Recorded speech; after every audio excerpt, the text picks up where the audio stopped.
Oh my god, it's my first manga haul. I am excited. Mangas, graphic novels, all of it, everything in between. Oh, I'm excited. Hello book reading friends, welcome back to my channel, or welcome if you're new. My name is Mel and today I bring you a massive book haul. However, a different edition. Today we have a massive book haul, manga and graphic novel edition. So last time around I did a book haul and I kept it strictly books only because I have gotten a lot of graphic novels slash manga lately and it would just be too lengthy of a video. So I decided to separate it and bring you guys another book haul, another installment where I talked exclusively about all of the manga and graphic novels that I have gotten recently and just gush about them, tell you guys how excited I am about all of them because I have recently gotten into reading manga. If you don't necessarily feel like reading prose, it's fantastic. The illustrations are always fantastic, and not only that, but also the plot and the conflict and the intrigue is all there at such a massive level that I am just ready to read all of it. So let's just get into it. So of course, as a beginner in manga, there is no better place to start, in my opinion, with seinen, because I also am biased. I watched the anime and I freaking loved it. So my place to start in regards of what I bought first was definitely Death Note. This is the Black Edition Volume 1. So this is a bind up of Volume 1 and 2, and it's in this gorgeous different edition. It's all matte black and then the edges are sprayed black. It's just a stunning moment. In this one, we follow Light Yagami, and he is an ace student and he has a lot of great prospects. He literally has everything going for him except that he is incredibly bored. And one day he finds a death note that contains the power to control a Shinigami who is a death god. And every name that you write in this death note, you can essentially kill. So Laito basically has his life mission settled and he wants to rid the world of all evil. He starts targeting criminals and killing them off, except that this really kind of talks about the intersection of good and evil and how good really are you if you are committing the same crime that you are fighting against. So will he really turn into an evil person or will he continue to do good? So I just loved the anime so much. I really had to get the manga and read it. I definitely need to squeeze this in at some point. I am just so excited for it. I also have the first 3 volumes of Tokyo Ghoul, it being Volume 1, and we have Volume 2 and Volume 3. And in Tokyo Ghoul we follow Shaiken Kaneki, who has his sights set on Rise, a beautiful woman that he wants to date and go out with and just have kind of romantic involvements with. He has a really big crush on her, except that she is not reciprocal in that way because all she wants to do is eat him. Because in this world, ghouls live amongst humans and all they crave is human flesh, and Ken will find himself in a struggle of where he belongs and who he really is as a person. And again, a lot of intersections between good or evil, what it means to be born or made. I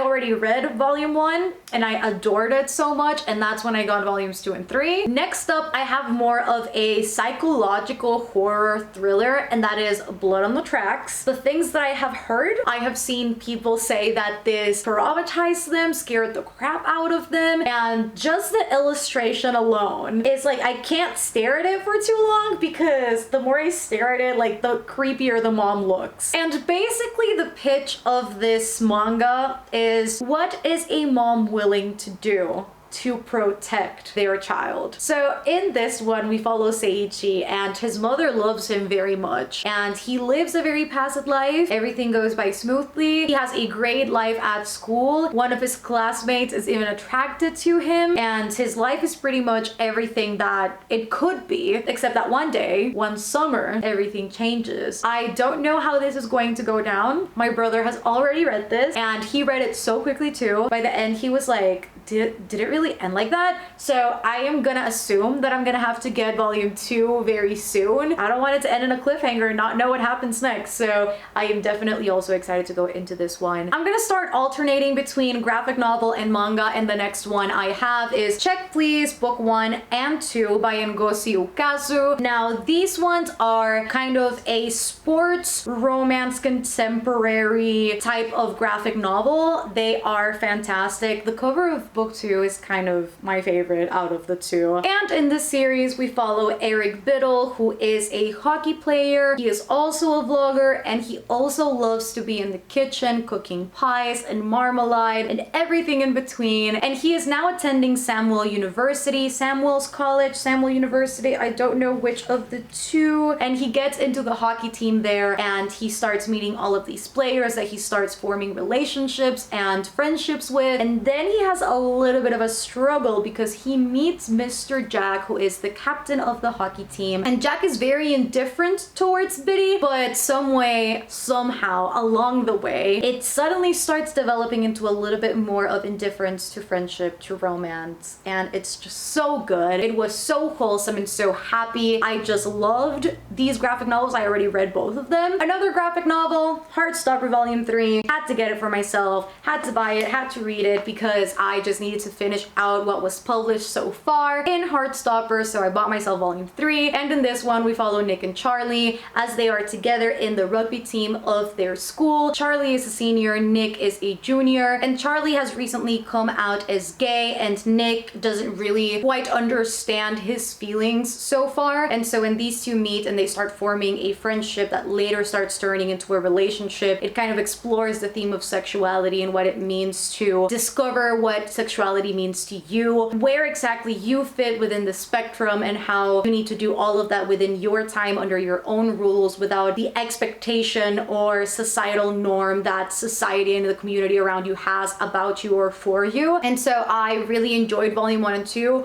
had to get myself Volume 3. Volume 4 is also on the way because it recently came out, and so I'm just really excited to see how this will progress. I don't quite know how many volumes there are supposed to be in the Heartstopper series. I believe there might be 6 volumes from what I heard from my Patreons. I might be completely wrong. It may be less, it may be more. I'll take whatever Alice Oseman wants to give us though. If Alice Oseman wants to give us 10 volumes, I'll take all of them, okay? I'll take all of them. This was so difficult to get. I really, now that I am getting into manga and that I bought a bunch of it recently, I have really come to realize how difficult it is sometimes to get the Volume 1 of anything. Spy X Family Volume 1 was the most difficult thing to ever get. I literally bought it from Book Depository. I was excited. It was sold out everywhere, and then they canceled my order, and then I had to wait so many weeks in order for it to be in stock again, but I did it. I bought it. It's here. I have been so hyped to read this ever since I found out what it was about. We follow Master Spy Twilight, who literally has everything going for him. He knows everything about being a spy, going undercover, going on missions, and nailing every single one of them no matter what the task is, except that he's been able to do so far, and now he may just have the most impossible mission, which is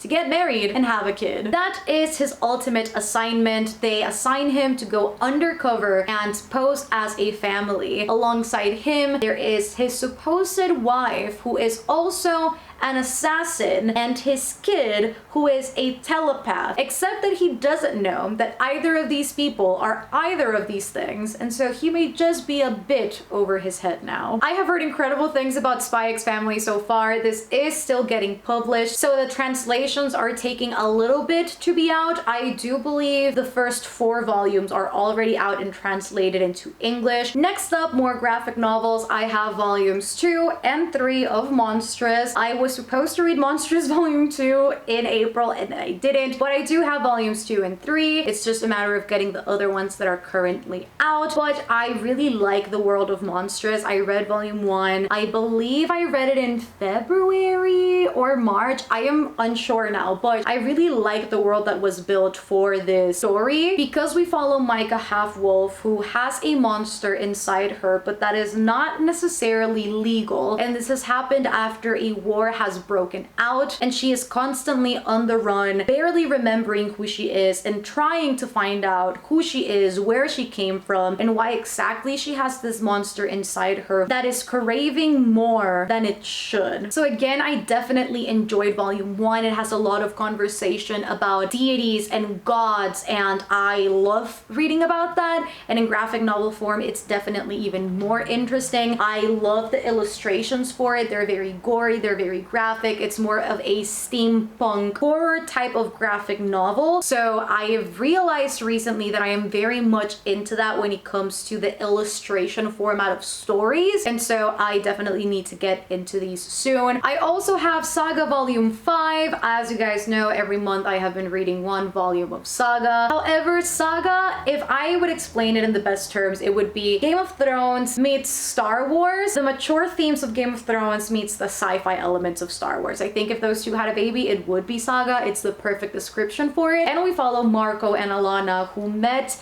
being in opposing sides of an intergalactic war. These two fall in love and they have a kid, which is illegal, and they have now brewed more conflict in an already ongoing war. And all of these different sides from the war are after them and after their baby to murder them, because what they have committed is truly a crime based on their terms. And so they are on the run, trying to have the most normal life possible while still protecting their daughter. And so I've been really enjoying them. It kind of fluctuates between being a great volume and okay volume and then kind of like a lackey volume. So I will say it's kind of inconsistent with like ratings and enjoyment purposes, in my opinion. However, I still am quite enjoying my ride and I want to see where it goes. I want to see if they all make it out alive or if they'll have to kill their way through it. I just think it's really fascinating to see how many themes are also included in this one. Family and marriage and just a lot of real life themes in here that I didn't expect, but that truly have elevated the reading experience for me, which I really am enjoying. I am also really excited about this one. This is a Josei manga and I love this edition, but I also love the premise of the story, and this is Paradise Kiss. This is the 20th anniversary edition, so this is an omnibus. I do believe, I don't know exactly how many volumes are in here, but I think it has a lot of them.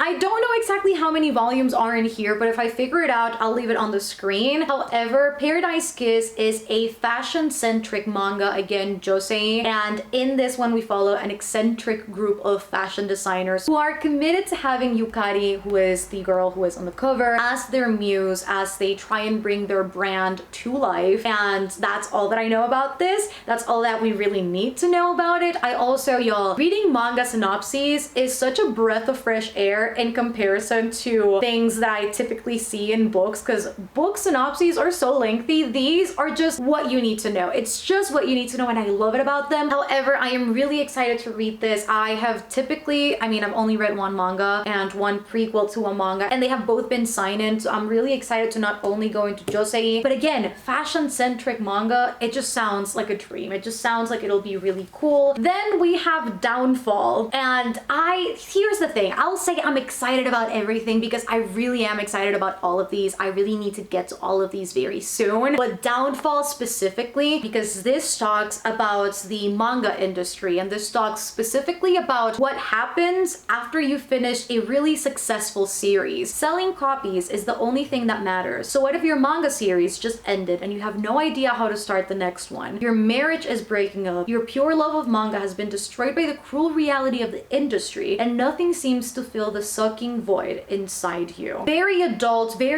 themes, and very real too, again, with the talk of the industry. So I am definitely excited to see where this goes as a story. Then I also got this stunning 3-in-1 edition of Naruto. Yes, I gave in and I also bought Naruto. This is one of those classic pieces of manga that everybody has read or that everybody has watched. This is my brother's nostalgic favorite as well, that I just had to get because obviously like he wants to read it too and kind of reminisce into what was part of his childhood. I always remember seeing my brother watching Naruto and reading Naruto when we were younger, and again, since I have never read manga before and I'm just now getting into it, I decided that this was also a nice place to start, even though there's a lot of volumes, but collecting them in the 3-in-1 editions is probably the smartest way to go because they're all just bound up in a single edition volume. And obviously we follow Naruto, who is not taken seriously at the Ninja Academy, especially not by the other their students who are really just competing to be the best ninja ever and someday lead the village of Konoha. However, Naruto and his classmates will embark on this journey that is far beyond competition, far beyond Konoha,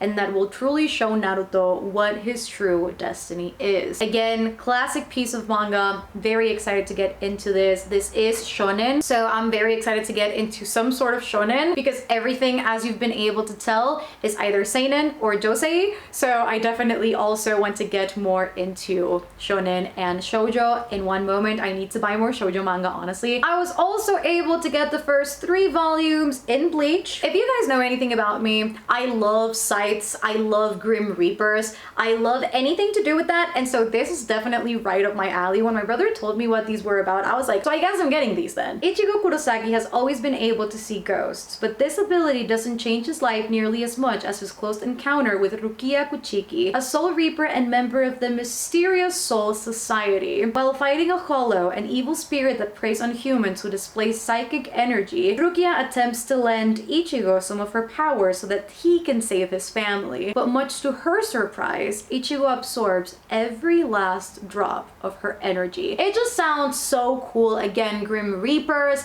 I absolutely love the covers for these. Look at me go. I'm building the collection, people. Building the collection. I know a lot of people love these. These are also one of the more beloved series with manga, so definitely need to dive into these soon. Very, very soon. We've got a comic, and that is Batman Hush. Hush? Hush. We've got this because I found it on Thrift Books and it was only like $3 or $4, and so I just had to get it. The condition is pretty neat. Gotham City is infected by a crime epidemic, and all of Batman's enemies have emerged to throw his life into utter chaos. But little do they know that they're all pawns of the villainous Hush in his elaborate game of revenge against Bruce Wayne. I have tried to not Google this at all. No synopses, no anything, because I am scared of getting spoiled. My brother also has warned me against spoilers, so I'm just out here trying to not look at anything before I go into this because I'm scared. I usually like to go into these things pretty blind to have a little bit of an idea. So I used to be into comics a lot when I was younger, more so Marvel than DC, and then I fell out of it,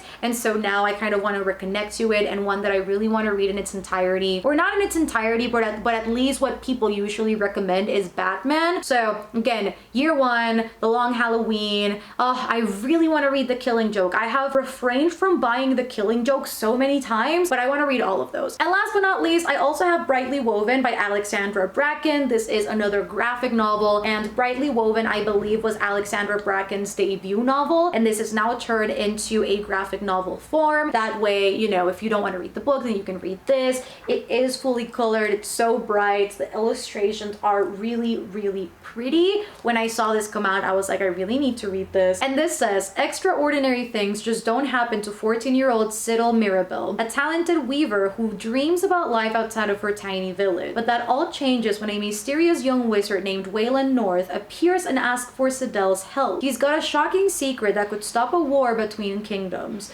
if he can reach the capital with the news in time. I am very interested to see how this will go down. I have never read this book, so I am very excited to jump into it in graphic novel form instead. And those are all of the manga and graphic novels that I have for you guys today. Give this video a thumbs up if you enjoyed it, and let me know down below if you have any shoujo, seinen, josei, anything manga related or graphic novels or comics. If you have any recommendations, leave them down below because I am definitely looking at those. I definitely want to build my collection and again make my way through all of these series and just stories that I have been intrigued by for such a long time. So leave a comment down below if you've read any of these as well. I am very interested to see if you have. And let's leave a book emoji if you reach the end of the video. Don't forget to subscribe down below if you haven't already. I am constantly putting out bookish content that I'm sure you don't want to miss, as well as live streaming once a week every Friday. And if you want more exclusive content, more behind the scenes, extra videos, extra live streams, one-on-one contact with me, a Discord, book club pics, buddy reads, and everything in between, my Patreon link is down below. We call ourselves the Citadel, and alongside that, all of my links are also linked down below. And yeah, I love you guys so much, and I shall see you on the next one.